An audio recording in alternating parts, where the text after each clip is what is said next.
Pourquoi Jésus est-il mort sur la croix? Parce qu'on l'a tué. Pour des questions politiques. Les gens l'aimaient pas parce qu'il devenait populaire. On a dit qu'il était venu faire de la politique alors que lui était venu donner de l'amour. En tout cas, ce que l'on a appris, c'était pour emmener avec lui le péché des hommes.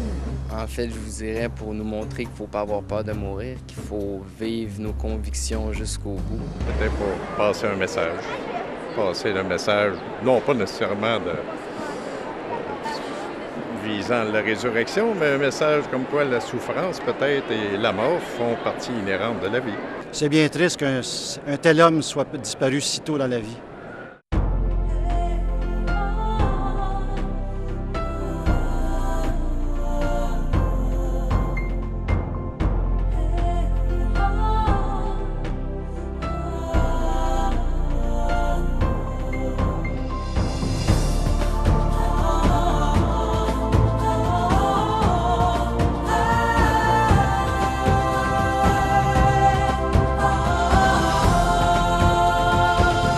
Mesdames, Messieurs, bonjour et re-bienvenue à la toute dernière émission de cette présente série de l'heure de la bonne nouvelle.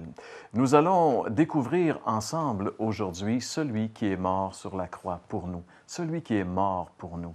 Et comme on vient de l'entendre dans le Vox Pop, il semble que lorsqu'on est confronté à la mort sur la croix de Jésus, il y a beaucoup, on essaie de comprendre pourquoi et on donne toutes sortes de raisons, mais finalement, les raisons, elles sont humainement bonnes, mais très, très loin de ce que la Bible dit finalement.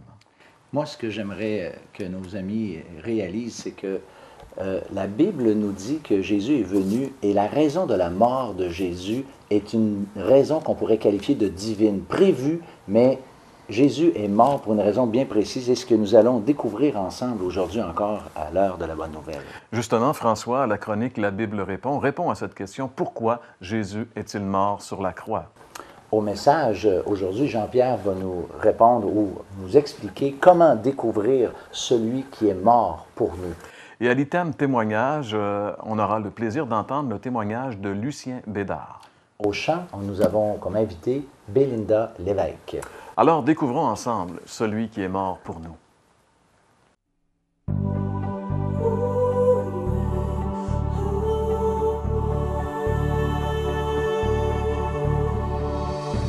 Selon la Bible, pourquoi Jésus est-il mort sur la croix?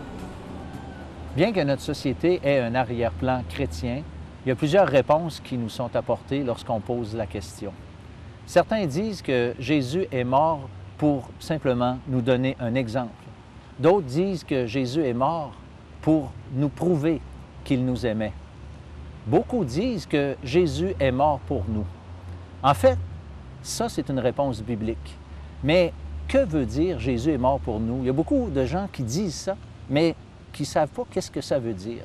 Eh bien, j'aimerais utiliser un texte de l'Ancien Testament qui va nous démontrer, en fait, des extraits de texte d'un chapitre qui va nous démontrer que la mort de Jésus en est une dite substitutive, c'est-à-dire une mort de remplacement.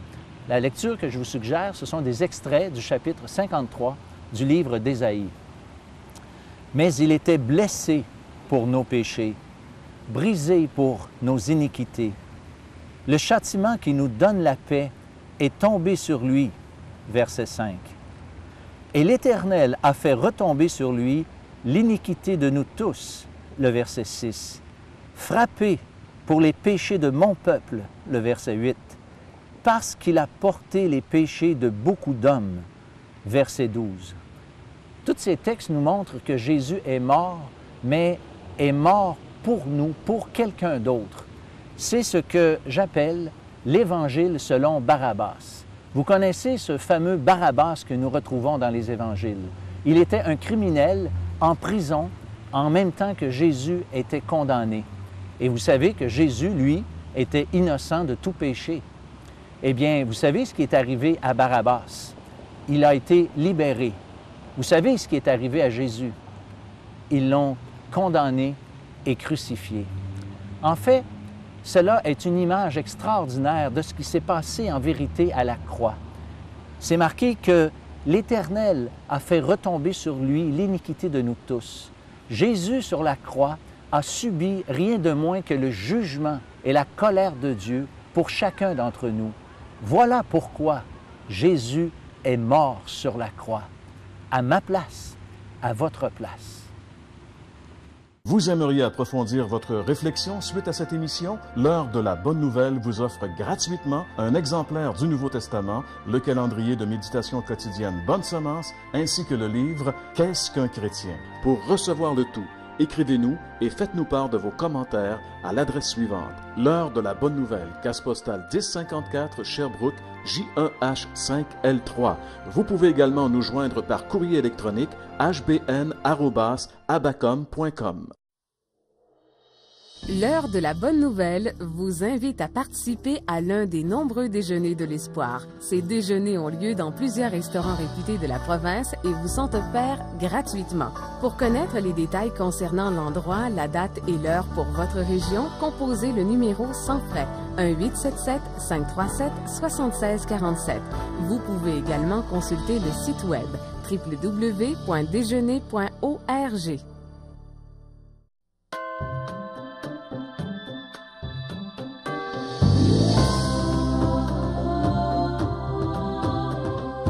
Fini mes études de droit, j'ai commencé à travailler et j'ai eu un poste comme chef du contentieux à l'Université du Québec à Trois-Rivières. À ce moment-là, j'étais marié, on a eu 2 beaux enfants et moi, tout allait bien, ma vie coulait.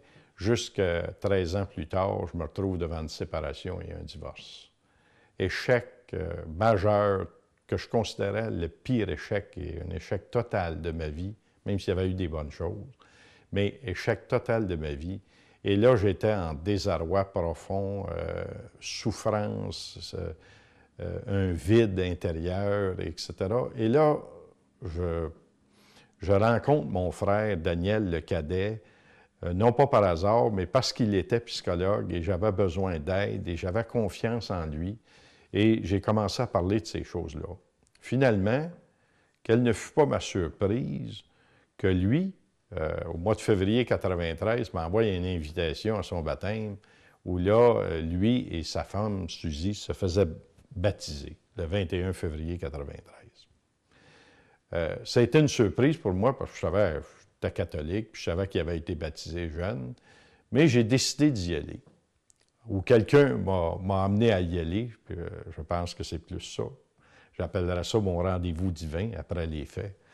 Et j'arrive là, et comme je rentrais dans l'église baptiste évangélique de Granby, mon frère et son épouse Suzy montent sur l'estrade, et là, ils racontent ce que Dieu a fait dans leur vie.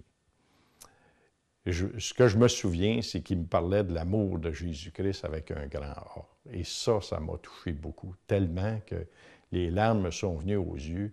Et l'idée qui m'est venue à ce moment-là, c'est que j'ai vite compris que je voulais connaître ça, moi, je voulais avoir ça, et c'était la solution pour moi.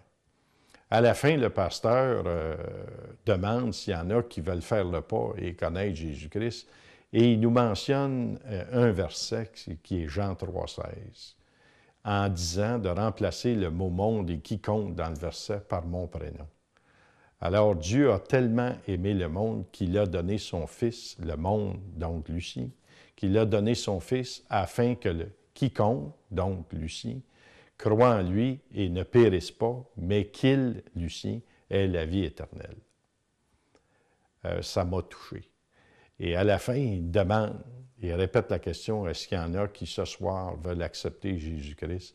Et j'avais juste le goût de lever la main. Mon cœur battait à tout rond. Mais là, m'est revenue une phrase de mon papa qui m'avait dit, lorsque tu es beaucoup d'émotions, écoute, prends un temps de recul, puis là, raisonne le tout, laisse rentrer le rationnel, puis après ça, tu prendras ta décision. C'est exactement ce que j'ai fait. Mais après ce baptême-là, je suis allé rencontrer le pasteur avec Daniel et Suzy, et ils m'ont remis 2 livres, L'essentiel du christianisme et le salut par la foi. Livre que j'ai lu dans la semaine qui a suivi. Et je me souviens, jour pour jour, le dimanche suivant, à la fin du livre, il y avait une prière. Cette prière-là, je peux la résumer comme suit. Elle faisait en sorte que je me reconnaissais pécheur, ce que j'avais déjà accepté, que j'étais perdu, que je ne pouvais pas, par mes œuvres, mes bonnes actions, m'en sortir, gagner mon ciel, comme j'avais toujours entendu, mais que Christ avait tout accompli à la croix et qu'il s'agissait tout simplement que lui, qui m'offre ce cadeau-là, je l'accepte comme mon sauveur et Seigneur de ma vie. C'est exactement ce que j'ai fait. Je me suis mis à genoux et j'ai fait cette prière-là du fond du cœur. Et je me souviens, tout de suite après, là, il y a une immense joie qui m'a rempli. Et je me souviens, le vide que je ressentais, là, il était comme pas présent. Il était comme disparu. Et là, je ne pouvais pas me retenir. J'ai pris le téléphone, j'ai appelé mon frère, puis je lui ai dit, Daniel, j'ai une grande nouvelle à t'annoncer. J'ai dit, j'ai accepté le Seigneur. J'ai dit, j'ai accepté Jésus-Christ dans ma vie. Lui est resté bouche bée à l'autre bout, sidéré, comme s'il ne savait pas trop si c'était vrai ou pas vrai, mais il a vite compris que c'était vrai. Et je te dirais, depuis ce temps-là, le Seigneur a fait maintes et maintes choses. Ça fait 12 ans que je le sers, Jean-Pierre, et je viens de prendre ma retraite il y a 3 semaines. Et le but de ma retraite, c'est de le servir pour le reste de ma vie jusqu'à ce que je le rejoigne parce que j'ai l'assurance de la vie éternelle.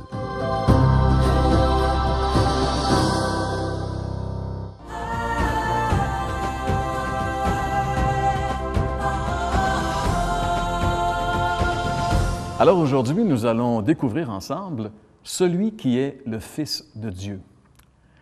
Le fait qu'un jeune rabbin juif de 33 ans ait été exécuté par les Romains au début des années 30 de notre ère en Israël n'a vraiment jamais été contesté par les historiens. Mais Jésus de Nazareth, qui était-il vraiment? Était-il qu'un des nombreux agitateurs religieux qui pullulaient à l'époque de Jésus? Ou était-il, comme lui-même l'a affirmé, le Fils de Dieu, c'est-à-dire Dieu le Fils, Dieu manifesté en chair? Eh bien, le témoignage de son principal bourreau est très éloquent et très important à ce sujet. Et c'est d'ailleurs à partir de ce témoignage que nous allons ensemble découvrir aujourd'hui celui qui est le Fils de Dieu. Et pour ce faire, j'aimerais vous inviter à tourner avec moi dans la Bible, dans l'Évangile selon Matthieu, au chapitre 27, et nous allons lire ensemble les versets 50 à 54. À ce moment, Jésus poussa de nouveau un grand cri et rendit l'esprit. Et voici qu'au même instant, le rideau du temple se déchira en deux, de haut en bas. La terre trembla, les rochers se fendirent, des tombes s'ouvrirent, et le corps de beaucoup d'hommes fidèles à Dieu qui étaient morts ressuscitèrent. En voyant le tremblement de terre et tout ce qui se passait, l'officier romain et les soldats qui gardaient Jésus furent saisis d'épouvante et dirent « Cet homme était vraiment le Fils de Dieu. » La Bible nous révèle que quand Jésus est mort sur la croix, plusieurs phénomènes surnaturels, étranges, se sont produits. Parmi ces phénomènes, le premier que l'évangéliste Matthieu nous relate, c'est que de midi à 3 heures ce jour-là, la terre a été envahie par une obscurité surnaturelle. Les ténèbres sont venues recouvrir la terre. Et c'est un peu compréhensible lorsqu'on réalise que pendant ces 3 heures où Jésus était sur la croix, il était en train de faire expiation pour nos péchés. Et Dieu le Père, qui a les yeux trop purs pour voir le péché, nous dit la Bible, a dû détourner les regards de son Fils. Et vous savez, la Bible dit que Dieu est lumière. Et alors qu'il détournait les regards de son Fils parce que lui se chargeait de nos péchés, la Bible dit que les ténèbres sont venues envahir l'univers.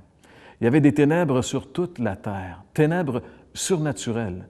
Certains ont déjà dit que c'était une éclipse de soleil, mais c'est impossible parce qu'un éclipse ne dure pas 3 heures et n'amène pas les ténèbres sur toute la terre. C'était un phénomène extraordinaire, un phénomène surnaturel où Dieu venait mettre son doigt pour dire « Celui-ci est mon Fils bien-aimé, en qui maintenant je me détourne parce qu'il est en train de porter vos péchés. » Phénomène extraordinaire, l'obscurité qui est venue pendant 3 heures, de midi à 3 heures. Un autre phénomène de la crucifixion de Jésus qui peut-être passe inaperçu très souvent, c'est que la Bible dit que juste avant de rendre l'Esprit, Jésus a poussé un grand cri. Peut-être que pour le commun des mortels comme nous, ça ne veut pas dire grand-chose. Mais si on sait que lorsque quelqu'un meurt par crucifixion, il meurt finalement par asphyxie, c'est que ses poumons se remplissent d'eau, qu'il est en train d'étouffer littéralement. Il est impossible pour quelqu'un qui est en train de se noyer, de s'asphyxier, de crier fort. Alors le fait que Jésus a lancé ce grand cri, a poussé ce grand cri juste avant de mourir, est un phénomène surnaturel qui démontrait que Jésus était plus qu'un homme ordinaire. Son bourreau l'a remarqué parce que lui était habitué de voir des gens mourir sur la croix, mais jamais de toute sa vie, il n'a vu quelqu'un réagir comme Jésus a réagi sur cette croix. Un autre phénomène surnaturel qui s'est produit à l'instant où Jésus a été crucifié, c'est la Bible dit que le rideau du temple s'est déchiré en deux depuis le haut jusqu'en bas. Le rideau du temple était ce qui séparait les deux endroits, les deux chambres, qu'on pourrait dire, du temple à Jérusalem. Ce temple était fait sur le modèle du tabernacle que Dieu avait donné à Moïse dans le désert. Et il y avait deux endroits, deux chambres dans le temple, dans le lieu où Dieu résidait. Il y avait le lieu saint, c'est-à-dire un endroit où les hommes pouvaient pénétrer, où les sacrificateurs pénétraient à chaque jour. Il y avait un voile, et de l'autre côté du voile, il y avait le lieu très saint. Personne ne pouvait pénétrer là. C'est là que Dieu résidait. Et là, il y avait l'arche de l'Alliance, et une personne seulement pouvait pénétrer cet endroit, c'était le grand prêtre, le souverain sacrificateur, et encore, il ne pouvait y pénétrer qu'une seule fois par année, le jour des expiations. Mais lorsque Jésus est mort, à l'instant où Jésus est mort, et ça c'est très significatif, il est mort à 3 heures ce vendredi après-midi, et 3 heures était le moment où on offrait le sacrifice dans le temple, eh bien, le rideau s'est déchiré du haut jusqu'en bas, qui signifie vraiment que c'est le doigt de Dieu qui a déchiré ce rideau et qui démontrait que dorénavant, l'accès à Dieu était possible à travers ce que Jésus était en train d'accomplir, ce qu'il avait accompli sur la croix. Phénomène surnaturel. Le rideau du temple qui s'est déchiré du haut en bas n'est pas l'œuvre d'un homme, mais c'est Dieu qui a manifesté l'approbation du sacrifice de Jésus. Un autre phénomène qui s'est produit lorsque Jésus a été crucifié, à l'instant où il a rendu l'Esprit, la Bible dit qu'il y a eu un grand tremblement de terre. Vous ne trouvez pas ça un peu spécial, un peu bizarre, que le tremblement de terre arrive immédiatement à l'instant où Jésus rend l'Esprit? Un immense tremblement de terre. La Bible dit que les rochers se sont fendus. Tout a été ébranlé. Et non seulement cela, un autre phénomène qui s'est produit simultanément, la Bible dit que le corps de fidèles, d'hommes fidèles à Dieu qui étaient morts, ont ressuscité à ce moment-là. Ils sont redevenus à la vie, ce qui démontrait que l'œuvre de Jésus à la croix allait permettre à ceux qui sont morts dans leurs péchés de pouvoir revenir à la vie, d'avoir une vie nouvelle. Mais c'est un phénomène surnaturel qui s'est produit à l'instant même où Jésus est mort sur la croix. Et finalement, un autre phénomène, c'est la confession de l'officier romain. Dites-vous qu'un soldat romain, à l'époque, était habitué de voir du sang. Si vous avez vu le film de Mel Gibson, vous savez que c'était terrible et barbare, la crucifixion. Mais les Romains étaient habitués, c'était leur vie. Les soldats romains n'étaient pas des enfants de cœur, c'était des hommes habitués à la mort, au sang, à la violence. Et quand ils ont vu, ils étaient habitués de faire mourir des gens sur les croix, mais quand ils ont vu Jésus, jamais ils avaient vu quelqu'un mourir comme ça. Jamais ils avaient vu un crucifié en train de prier pour ses bourreaux. Jamais ils avaient vu un crucifié en train de dire du bien alors qu'il était dans cet état-là. Et ça les a impressionnés au point tel que devant les phénomènes qui se sont produits et devant la façon dont Jésus est mort, nous lisons ici ensemble dans Matthieu 27, verset 54, « En voyant le tremblement de terre et tout ce qui se passait, l'officier romain et les soldats qui gardaient Jésus furent saisis d'épouvante et dirent, cet homme était vraiment le Fils de Dieu. » J'aimerais juste vous dire que pour épouvanter un soldat romain, ça prenait quelque chose de vraiment épouvantable. Les phénomènes surnaturels qui se sont produits lorsque Jésus est mort sur la croix démontrent, comme l'officier romain l'a dit, qu'il était vraiment le Fils de Dieu. Savez-vous, mes amis, que celui qui est mort sur la croix du Calvaire il y a 2000 ans, c'était le Fils de Dieu. Savez-vous qu'il est mort pour vous sauver? Savez-vous que pour être sauvé, vous devez mettre toute votre confiance entièrement et uniquement en lui? Car alors qu'il était sur cette croix, entre autres paroles qu'il a prononcées, il a dit « Tout est accompli ». Tout ce qui devait être fait pour que nous soyons sauvés, pour que nos péchés soient pardonnés, pour que nous puissions avoir accès dans la présence de Dieu pour l'éternité, Jésus l'a accompli sur la croix. Mais pour que nous puissions en bénéficier, nous devons le recevoir par la foi. Nous devons nous confier en lui et en son œuvre. Jésus est vraiment, mes amis, le Fils de Dieu. L'avez-vous découvert? Tout au long de cette série, nous vous avons présenté certaines facettes de la personne de Jésus. Avez-vous découvert qu'il est vraiment le Fils de Dieu? Avez-vous découvert que seul lui peut faire la différence dans votre vie?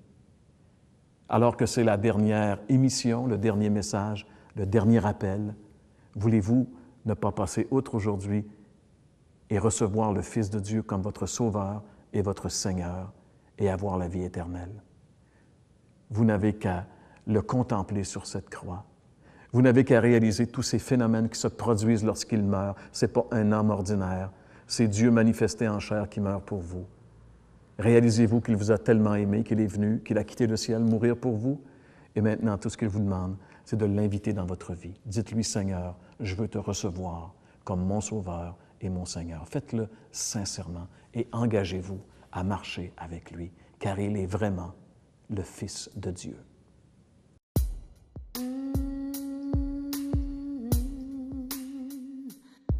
Cherche l'Éternel pendant qu'il se trouve, retourne à lui alors qu'il est encore là. Notre Dieu ne se lasse pas de pardonner, mets-le comme un sceau sur ton cœur, détache les chaînes de la méchanceté, dénoue les liens de la servitude, renvoie libre les opprimés, mets Dieu comme un sceau sur ton cœur, alors ta lumière poindra comme l'aurore, ta guérison viendra comme une pluie. Tu appelleras, l'Éternel répondra. Tu crieras, il dira, me voici.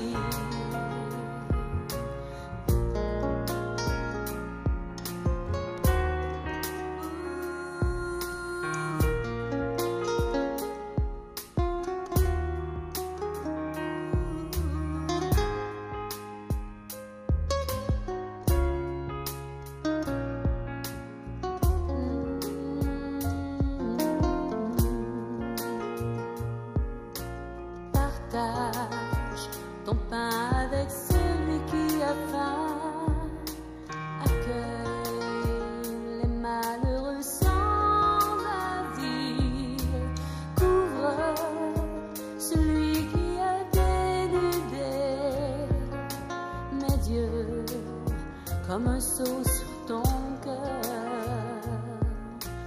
alors ta lumière poindra comme l'aurore, ta guérison viendra comme une pluie. Tu appelleras, l'Éternel répondra.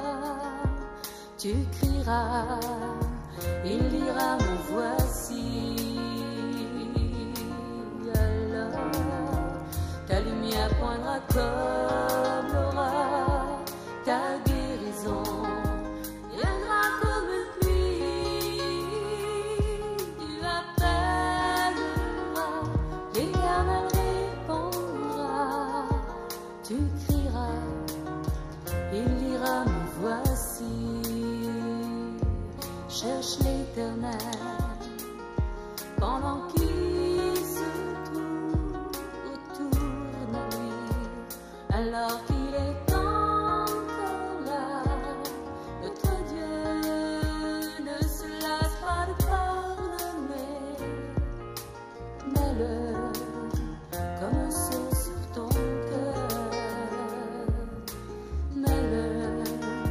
comme un seau sur ton cœur. Mais Dieu, comme un seau sur ton cœur.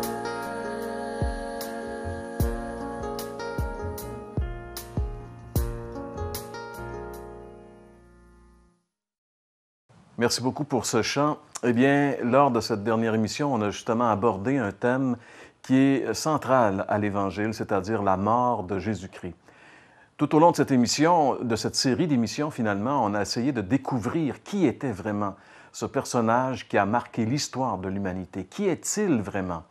Il a dit qu'il était Dieu manifesté en chair. Il a dit qu'il était lui-même Dieu, qu'il était la vérité, le chemin, la vie, que personne ne pouvait aller au Père sans passer par lui. C'est pourquoi la chose la plus importante qui existe finalement sur la terre, c'est de découvrir qui il est. Et on espère que tout au long de cette série d'émissions, vous avez pu vraiment découvrir qui est Jésus-Christ. N'est-ce pas, François? Oui, Jean-Pierre. Moi, j'aimerais inviter nos auditeurs à... Peut-être on n'est pas sûr encore de quoi il s'agit. D'abord, faire venir notre littérature, ça peut vous aider, mais pourquoi ne pas lire la Bible, la parole de Dieu? Elle nous fait découvrir celui que nous sommes efforcés, en fait, de vous présenter pendant ces 13 émissions. Absolument. Puis d'ailleurs, il y a beaucoup de préjugés concernant la Bible. Vous savez, la plupart des gens qui disent que c'est un livre qui est rempli de contradictions et de choses comme ça, bien, la plupart des gens qui disent ça ne l'ont jamais lu vraiment. Alors, il y a trop de préjugés. Et si vous voulez justement connaître que ce sont des préjugés mal fondés, bien, c'est à vous de faire le pari de prendre la parole de Dieu et de la lire. Et demander à Dieu qu'il vous éclaire. Et vous allez voir que c'est vraiment la parole de Dieu et elle est vivante et vraie.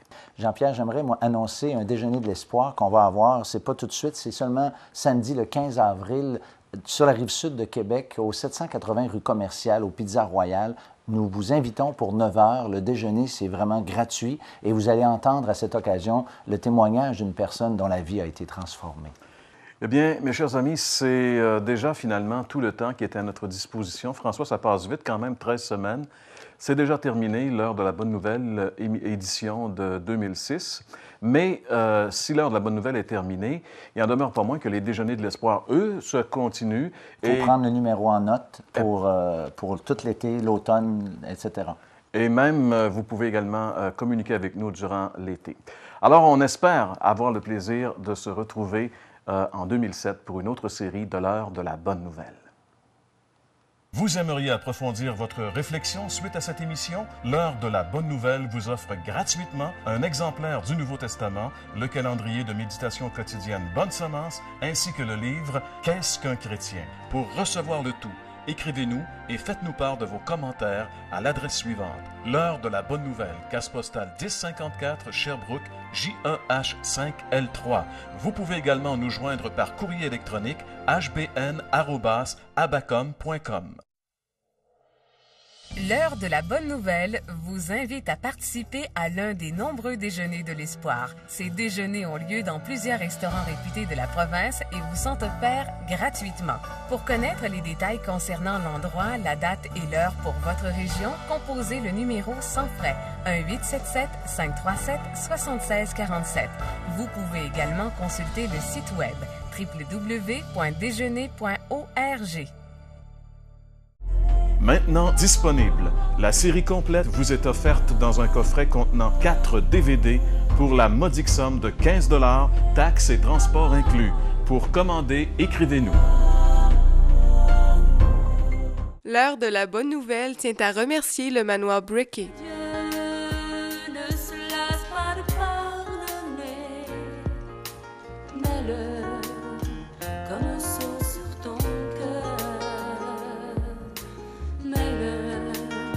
Comme un seau sur ton cœur, mais Dieu, comme un seau sur